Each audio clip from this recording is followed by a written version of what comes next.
বন্ধু চেষ্টা করেন দিলের কান দিয়ে কথাগুলো শ্রবণ করেন। হতে পারে বন্ধু জীবনের শেষ আলোচনা করতেছি, কোনো দিকে নজর নাই। পাবনার মুসলমানেরা, রাত্রি গভীর হইয়া যায়, আর আলোচনা লম্বা করবো না, ছোট্ট একটি কথা বলে আপনাদের বিদায় দিই। আল্লামা জালালউদ্দিন সুয়ুতী রহমতুল্লাহি আলাই কিতাবের মধ্যে লিখছে, কিতাবের নাম শহরের সুদূর ফি আহলি ওয়াল মাউতি ফিল কুবুর। এই কিতাবের মধ্যে লিখছে, মুসলমান বাগদাদ থেকে একটা হজের কাফেলা হজ করার জন্য মক্কা মদিনায় রওনা হইয়া যায়। ও বন্ধু, হজ কাফেলার মধ্যে অনেকগুলো হাজি ছিল। পথের মধ্যে একজন হাজি অসুস্থ হইয়া পড়িয়া যায়। ও বন্ধু, হজ যাত্রী সমস্ত কাফেলার ওই জায়গায় 3 দিন অতিক্রম করে। 3 দিন অতিবাহিত হওয়ার পর তারা চিন্তা করলো, দেখেন হজের তো একটা সময় আছে।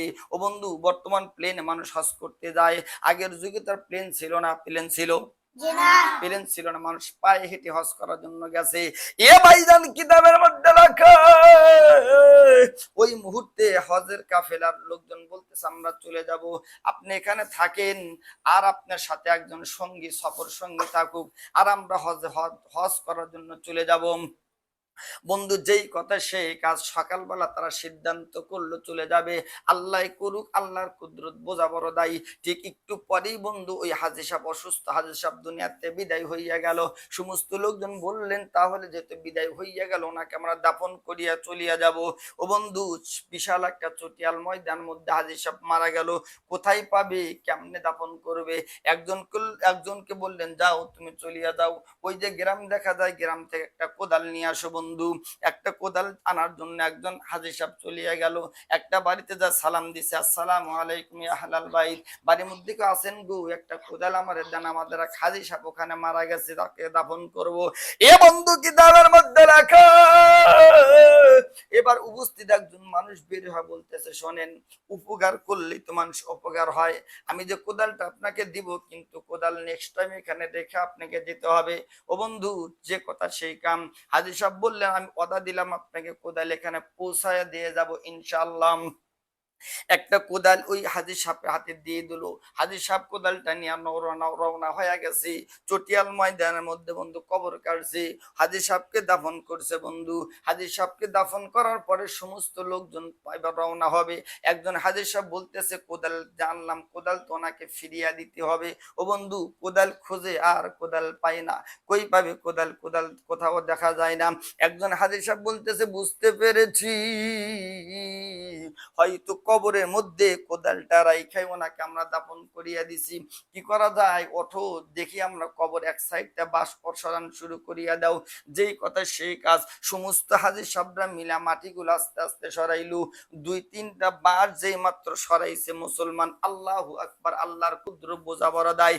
যেই মাত্র বাঁশ সরাইছে, একজন হাজী তাকায় দেখতেছে, বন্ধু, ওই যে হাজী সাহেব মারা গেল, তার হাতটা এরকম করে বাঁধা আছে, ভিতরে কোদালটা আছে। বন্ধু, হাত এখানে আগুনের রশি দেয়া বান্ধা। ও বন্ধু, হাজী সাহেবকে সম্পূর্ণ, হাজী সাহেবকে একটা সাপ পেঁচায়া ধরছে, আঘাত করতেছে।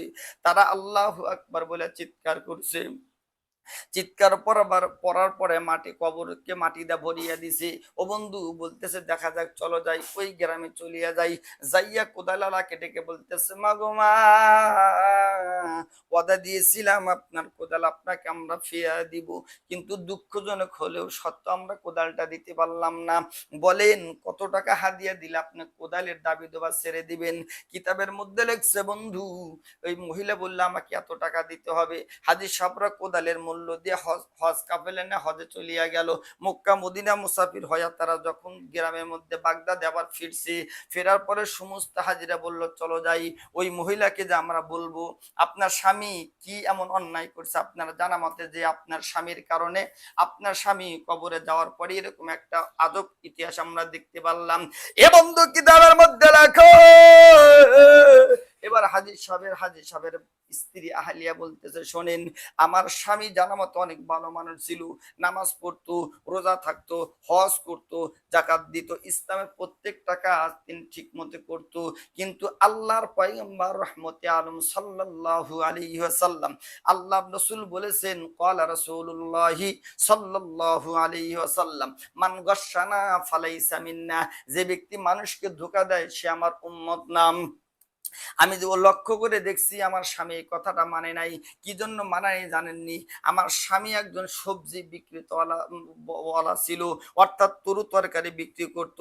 কিন্তু আমার স্বামী, আমি দেখেছি আমার স্বামী অনেকগুলো সবজি কিন্তু, কিন্তু যে সবজিগুলো পচা গান্দা খারাপ ওই সবজিগুলো নিচে রাখতো, আর ভালো সবজিগুলো উপরে উপরে রাইখা দাম দর ঠিক করে টাকা একদম ঠিক করিয়া পচা গুলো ভালো গুলোর সঙ্গে বিক্রি করে দিত।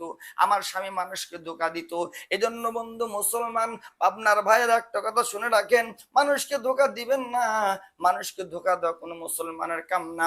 আল্লাহর নবী সাল্লাল্লাহু আলাইহি সাল্লাম বলেছেন, ক্বালা রাসূলুল্লাহি সাল্লাল্লাহু আলাইহি ওয়াসাল্লাম, আল মুসলিমু মান সালিমাল মুসলিমুনা মিন লিসানি ওয়া ইয়াদি।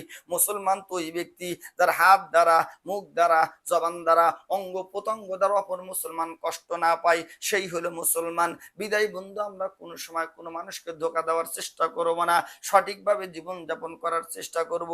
আল্লাহ পাকের কাছে দোয়া করব, আল্লাহ যেইভাবে জীবন যাপন করলে তুমি খুশি, তোমার পয়গম্বর খুশি, ওইভাবে আমাদেরকে জীবন যাপন করার তৌফিক দাও। আল্লাহ পাক আমাদের সবাইকে এই সহি কথাগুলো বুঝে আমল করার তৌফিক দি। সবাই পড়ি আল্লাহুম্মা আমিন। লা ইলাহা